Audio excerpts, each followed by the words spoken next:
Hello everyone, my name is Pat. Welcome to my channel. Today I'm finally bringing you guys my favorite nonfictions of 2021. Now, I only read 7 nonfiction books, and I think 2 of those are poetry. And the 5 that I read, these are like my favorites, the ones that really stood out to me, the ones that I feel like a lot of people should read, if not everyone should read. So let's get started. The first one is Becoming by Michelle Obama. I know a lot of people have talked about this, a lot of people have included this in their favorite books or like favorite nonfiction books as well. And the thing about reading Michelle's autobiography is that it feels very human. It's very accessible and it feels comforting to read. Like, it feels cozy, like a friend of yours is just telling their story. That's why I really enjoy this one. And there's a lot to learn from her as just a person, not as the first lady. She is someone who is very smart and very capable, but also very emphatic and very human. As someone who is, highly regarded and very, in a way, in a different status than all of us, she is still very relatable in terms of what she's fighting for. And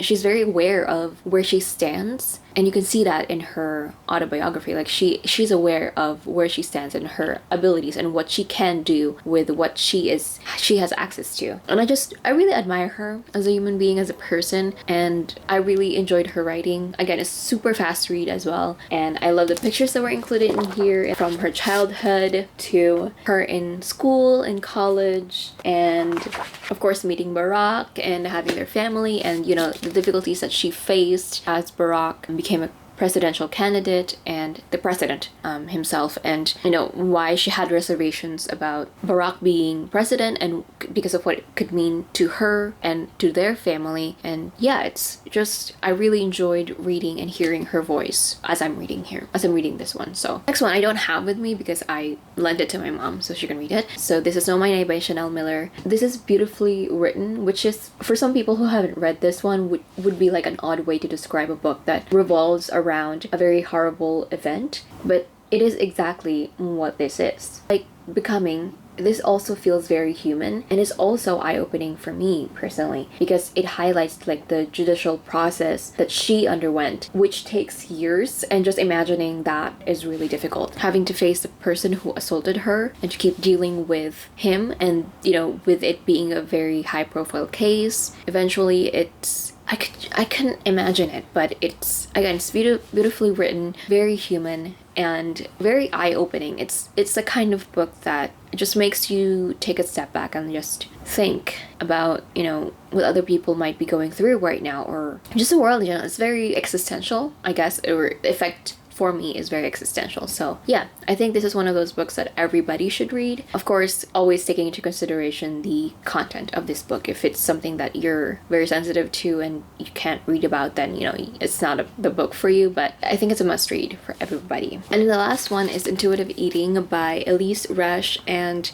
Evelyn Triboli, and they are the, I think, proponents, I think that's a word, of the intuitive eating movement. And this is actually the latest edition. This was released 2020, I think. Yeah, this is the 4th edition. I actually have read 2 other editions of this book, and I also bought the workbook for this one as well. This is a very, very personal book for me, and a very personal favorite of mine. This is also very eye-opening for me. I didn't realize how ingrained, or even the existence of diet culture, and how ingrained it is in our society, but also in my own personal culture. And this is one of the books that I will definitely say, just like Know My Name, is a must-read for everybody. Becoming, I understand that for some people it might not be for them because they're not really interested in learning about Michelle Obama, which obviously I get, and I really like her as a person, but I understand that not a lot of people will be like interested in reading her book, so I understand that. But for me, Know My Name and Intuitive Eating are one of those books that I feel like everybody should read, because again, this book really opened up the entirety of diet culture for me, or like the majority of diet culture, and how deeply ingrained it is in our own beliefs, in the way we talk and look at food, talk about and look at bodies and different sizes. It also obviously talks about eating disorders, so content warnings for that one if you're sensitive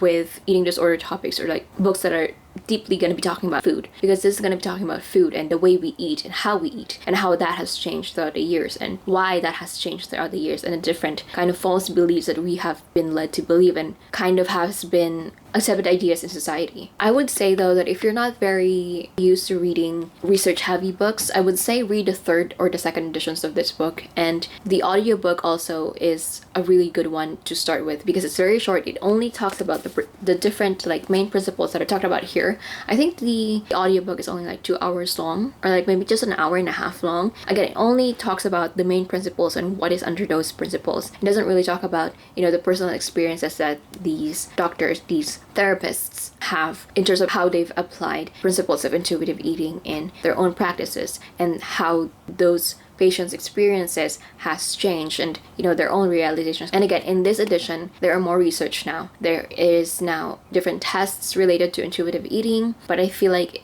even if you think you might not have, you know, a bad relationship with food or with your body, I feel like it's still very important to kind of unravel the different beliefs that we have in the way we look at our food and the food that we eat, and also bodies and other people's bodies or our bodies. So this is not a diet book. It's not going to tell you how to eat and what to eat and make you lose weight. This is just going to start to help you with mending your relationship with your food and your body. So it says it's an anti-diet approach, which is exactly it. There has been a lot of people who use intuitive eating and kind of turned it into an actual like diet approach, and that's the opposite of what intuitive eating is. And so it's a little difficult out there to find people who talk about intuitive eating while still like maintaining what intuitive eating really is and not turning it into another like diet approach, which is the opposite of it. It's a bit frustrating when I see people who say, oh, it's intuitive eating, but then it's perpetuating the different habits or practices that are part of the diet culture. Yeah, so those are all 3